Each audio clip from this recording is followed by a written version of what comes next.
This is, I would say, one of the more challenging groupings of papers that I've ever moderated, but I think I have some thematic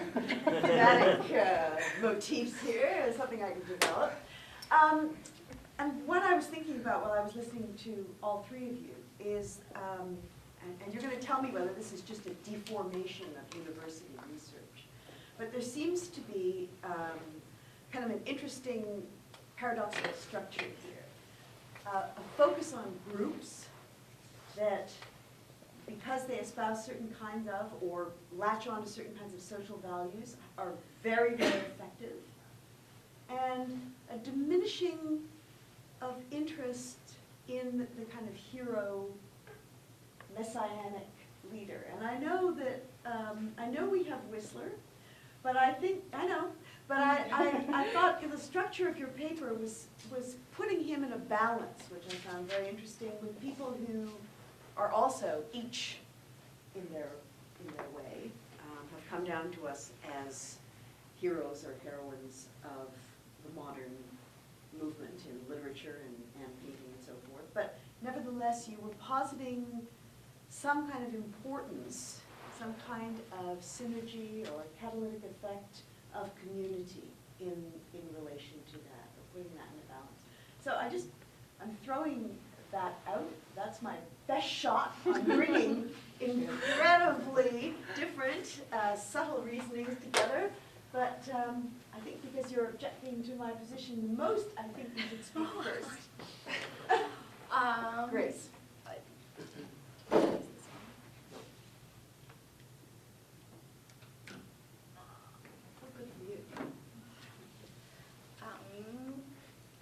I don't know that I am objecting to it. I mean, one of the reasons I try to balance Whistler with these other people is because if I don't, then someone in the audience will say, but what about Whistler as this very important person for modernism? Don't you know, blah, blah, blah. So it's sort of a protective gesture on my part. That's also why I felt like I had to give little biographies of the people that I was talking about. In fact, my dissertation, what I think is so interesting are these other people that we don't really talk about. All the other people around that big circle, and why do they coalesce where they do? And then, because I'd like to be hired at some point, I also talk about... You don't have to do full confession. I know. Well, but I mean, as a graduate art historian, you kind of have to hang your hat on... you don't have to, but I've made the decision to sort of hang my hat on bigger names as well, in the hopes that more than just my readers will read my dissertation and find it interesting. I don't know that that answers your question. It does indeed. Go for it. I think the way I ended up moving away from the idea of a leader, especially for this paper, is I just got kind of, the period that I'm interested in is kind of dominated by the group of seven, and I'm kind of bored of them. Why? I know, it's good. And so I inherently just think it's more interesting to look at how they are connected to other people who didn't get this attention the group of seven got. So for me, it's just much more interesting to see the interconnections between these people and who was in the background but wasn't less important in a lot of ways. And I focus on East Coast institutional histories, so that is inherently also kind of outside of the idea of the leader. It's kind of on the margin already. So. But at the same time, you're creating a lot of interest in your woman educator. I am, yeah, that's true. Yeah. And as I was trying to avoid saying, as we were talking about in our workshop earlier, but I'll say that I am interested in her because she's been mythologized as kind of a negative figure in the history of MassCAD. And so I'm trying to bring that out of this idea of the negative leader and back into the public. I think that maybe this ties in a bit more with what we were talking about in terms of the founding myth. And so my research is really about why artist run centers were started, and then where are they going now, but not so much about a particular hero or leader within them or within Canada. But I think that perhaps maybe some of this comes about because I'm particularly not interested in researching an artist as a hero or an artist or an individual as a hero or a leader, but rather as a community and how that can really actually affect some kind of change that I'm personally interested in. So I think that maybe it's not that it's a diminishing interest in a hero in this project, but just a general disinterest on my part. Yeah. Which has nevertheless brought you onto a panel with these two Oh, women yeah, who are yeah. doing things that are Yeah. interestingly sort of tense in relation to that. And it was really fascinating for me to hear your presentation and to watch how, some of those precursors to even the formation of the Canada Council were carried out and the networks that were put together. And yeah, it was really great. Thank you so much. Do you want that? I don't, just shout. Any questions, or shall I bash on here? Good, Christina. Grace, my question is for you. One of the things that I sometimes think about is the relationship between Canadian artists and Great Britain. And while you were giving your paper, I couldn't help but think about a Canadian-born artist named Elizabeth Armstrong, who was in Whistler's coterie and then subsequently in an artist colony, that one in St. Ives. But I was wondering if in your research, do you look at women in these different coteries and colonies, and is either kind of network formation, does it tend to be better for them? What are the gender roles in the colonies? I suppose there are lots of domestic tasks to be fulfilled all of the time, and I was wondering if the coteries enabled the women to engage in a different way, or are there women in your group, or not at all? And we didn't see any, but... No, we didn't see any. In terms of the Broadway colony, I have not come across any. I'm going to take it back. There are a few women painters. I only really stumbled upon them this past week, so didn't want to talk about them without much knowledge. And they also might not be American, and I have to narrow it down at some point. There is an American actress who's very involved in the Broadway colony. And then in terms of the group sort of around Whistler, there's Elizabeth Robbins Pennell, but she's a writer. And I haven't really looked at the question of women that closely. And in terms of gender roles, it's just not, it hasn't been at the top of my list of questions. Well, you'll forgive me then for exercising my curiosity at the expense of actually asking you a question about what your paper was about. So that's just my interest trying to get you to veer off. Absolutely. And I think that it would be very interesting to look more at these roles of women. And I'm very interested in the way that people travel around and how are they traveling and that sort of thing. But it's, I will leave that to someone else. Thank you. Is that a question, or? Sure, no, I can ask a question. and the question is about anecdotes, the anecdotal, and gossip. Backdoor moves. And this, in a weird roundabout way, brings Grace in context with Amber. Because the details that Amber are discussing in this are coming from the back room. They're coming from your ground level experience with artist-run culture, with kind of hacking it out, so to speak. And Grace has, I see, a real attention to detail in getting into the archive in terms of relationships between people and how those relationships might, I guess, allow us access to understanding how certain styles formed, how certain artistic communities built. So I wonder if you could, if this is helpful to think about the anecdotal and gossip in its relationship to art historical research. So what kind of experiential knowledge you can bring to bear on art history, how that, the methodological problems that emerge from that. I think those are interesting questions for me. There are not that many people who study artist-run centers, and when they do, and they go back into the archives of the artist-run centers, they find flyers from exhibitions, they find grant proposals, they find audits, they find things like that. They do not find something that says, because it won't be written into the minutes generally of the organization, that we're struggling, that we don't have any money. People are hesitant to write certain things down, and I think it's incredibly important to talk about that, because if we don't, we as people working in centers internalize the self-fulfilling prophecy that we can do less or we can do more with less.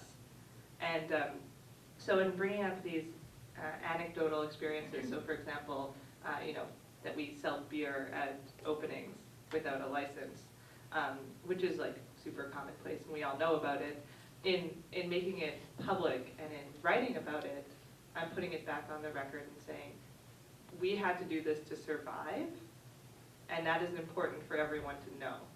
That the conditions that you have given us to act are not supportive. They're not conducive to any kind of flourishing. And if we want to flourish, we either have to step outside of the system that's in place, or we have to continue taking on these sort of like other ways of doing things. Does that answer your question? Sure, it's a start, yeah. This is maybe a follow-up to that, Amber, because you've given us an insight into, Kevin Budd has a term for it, non-archivally sanctioned art historical practice. And I wonder if you could give us a sense of what your methodology would look like if you're talking about other artist-run centers that you haven't worked with. Is there a networking involved in the type We of need work that you're volume. doing? Can you summarize your question so the person in the back can hear you? Can you? Well. I'm asking about Amber's methodology here and whether or not these insights that she's told us about selling beer and so forth through her own experiences maybe extend into research on other artist-run centers or artist-run culture generally in the country. Yeah, absolutely. In interviews with other people, primarily audio recordings of interviews that I take on, I speak to people about what they did to start spaces and what they do to continue the spaces. And all of them are, especially people who no longer work in the centers, are very comfortable putting it on record exactly what has to be done in order to make it work. And people who currently work in centers, whose jobs may be more on the line, are often less excited to do so. They have a bit more fear. But often they are still willing. I gave a version of this paper in Peterborough at MySpace, and the people there were all very willing to be on record, on videotape, to say, oh, yeah, that's exactly. It's not the worst thing in the world. Absolutely not. No. I mean, they're not prostituting themselves. Well, and even if you were, that is not the worst thing either, but, No, but I mean. No, nobody's doing, nobody is selling bodies, from the back door of the center, but what people want to do, they want to make visible all the things that they need to do to survive, and if they do not make it visible somehow, then what happens is that we have a record that says, I was totally able to put on 8 shows with $6,000 and pay artist fees, and I also was able to travel around the world and do all that extra labor that I'm supposed to take on as a curator and go to all the art fairs, but I totally did it on $6,000 because I'm amazing, right? So unless you somehow put it out there that actually that's not possible, it will legitimize the underfunding.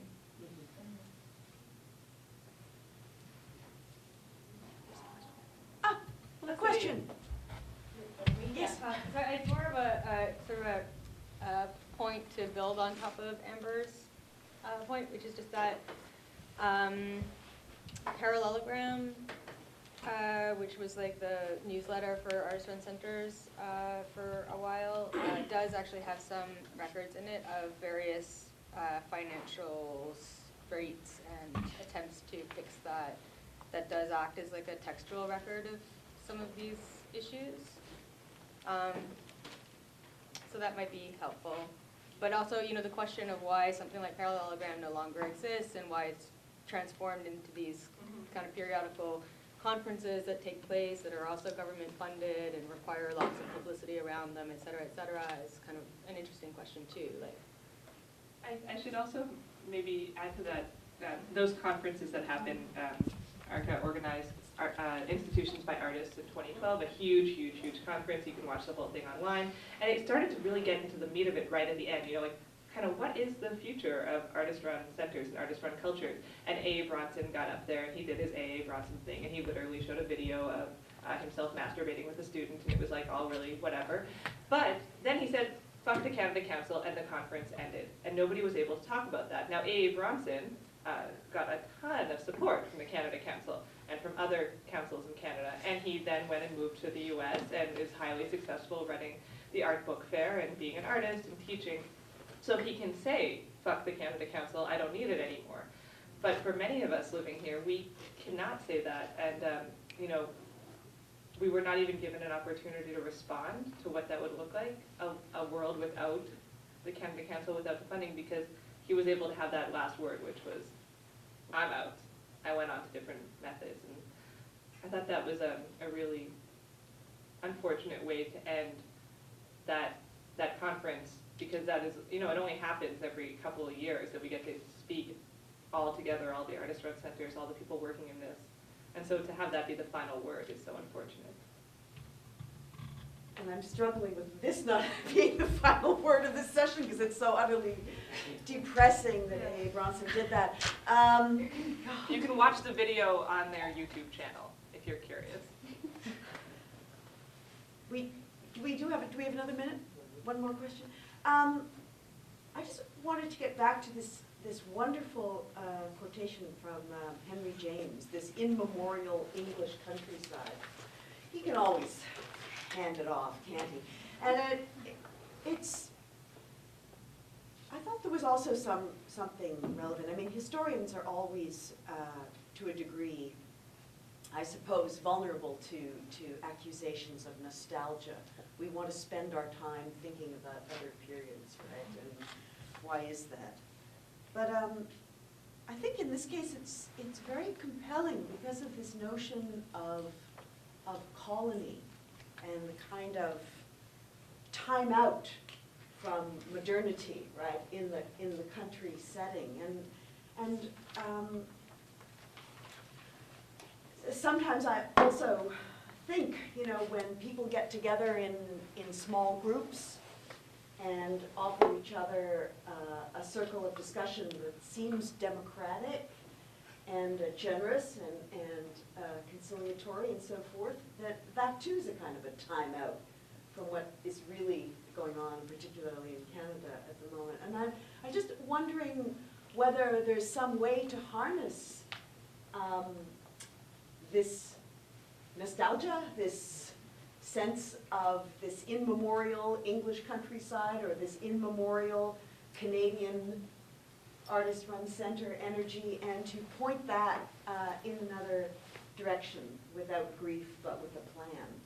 Do you see structures there that are useful for people going forward in terms of art making and institution building and network building and so forth?